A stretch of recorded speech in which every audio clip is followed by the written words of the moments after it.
Hi friends, welcome to Nikhil Digital Shop with Tadipatri. Today మన దగ్గర Lenovo IdeaPad 5 2-in-1 touch laptop. ఇది Intel Core i5 13th generation H processor, 16GB RAM, 512GB SSD, 14-inch touch IPS display, 300 nits display వస్తుంది. దీన్ని ఒకసారి unboxing చేసి చూద్దాం. Latest model వచ్చింది. 2-in-1 laptop.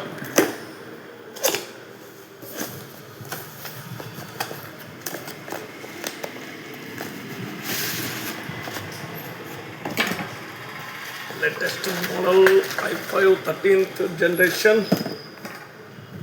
H processor అండి. ఇది 2-in-1 మోడల్. ఓకే,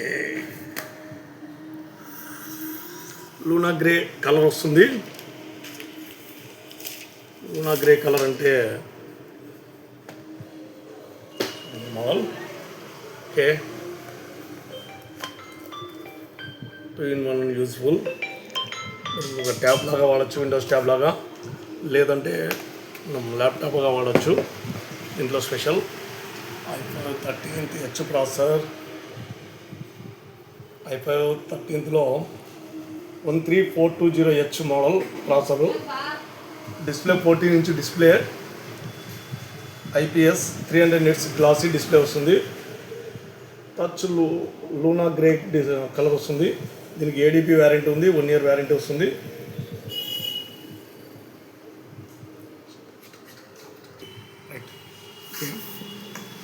ఇది ఓపెన్ చేసిన తర్వాత మనకి లుక్ ఇలా ఉంటుంది. లూనా గ్రే కలర్ చెప్పాము కదండి ఆల్రెడీ. స్లిమ్ అని వస్తుంది. వెయిట్ వచ్చేసి మనకు 1.6 kgs మాత్రమే, చాలా లో వెయిట్లో ఉంటుంది. దీంట్లో మనం ఈ పోర్ట్స్ చూసుకున్నట్లయితే ఈ స్లిమ్ ఓకే, మనకి ఇక్కడ హీట్ అడ్జస్ట్ ఇచ్చినాడు. ఇక్కడ మనకు పోర్ట్స్ కూడా HDMI పోర్ట్ వస్తుంది, Type-C ఛార్జింగ్ పోర్ట్ వస్తుంది, Type-C డేటా ఇంక్లూడ్ పోర్ట్ వస్తుంది, ఆడియో జాక్ వస్తుంది. అలాగే ఇటు సైడ్ చూసుకున్నట్లయితే మనకి 2 USB పోర్ట్లు ఇచ్చాడు, ఒక SD కార్డ్ స్లాట్ ఇచ్చాడు, పవర్ బటన్ ఇచ్చాడు. అండ్ వన్ మోర్, దీన్ని ఓపెన్ చేసి చూద్దాం. బ్యూటిఫుల్, చాలా బాగుంది, సూపర్. ఇది సర్వీస్ కాంటాక్ట్ డీటెయిల్స్ కూడా ఇచ్చాడండి మనకు. దీని తర్వాత పక్కన పెట్టేద్దాం. ఓకే, దీంట్లో స్పెషల్గా అందరూ ఊరికే ఖాళీగా పేపర్ ఇస్తాడు, ఇతను మాత్రము మనకి మీరు ఇలా చూసుకున్నట్లయితే డయాగ్రామ్ ఇచ్చాడు. ఇక్కడ HDMI పోర్ట్ ఎక్కడ వస్తుంది మనకి చూడండి, గమనించండి, చాలా స్పెషల్గా ఇచ్చాడు. HDMI పోర్ట్ ఎక్కడ వస్తుంది, Type-C పవర్ ఛార్జ్ ఎక్కడ వస్తుంది, Type-C మల్టీ కనెక్టర్ ఎక్కడ వస్తుంది, ప్లస్ ఇక్కడ కొన్ని ఇన్స్ట్రక్షన్స్ కూడా ఇచ్చాడు మనకి. పవర్ కేబుల్ ఎలా కనెక్ట్ చేయాలి Type-Cతో. అండ్ వన్ మోర్, దీంట్లో మనకి ఫింగర్ ప్రింట్ రీడర్ ఉంది, లాక్ చేసుకోవచ్చు ఫింగర్ ప్రింట్తో. అండ్ మైక్రో SD స్లాట్ చెప్పాం కదండి ముందే, అది ఉంది. USBలు 2 ఇచ్చాడు, బాగా మంచిగా ఇచ్చాడు ఇన్పుట్ పోర్ట్స్. ఇప్పుడు మనము దీన్ని ఒకసారి ఆన్ చేసి చూద్దాం.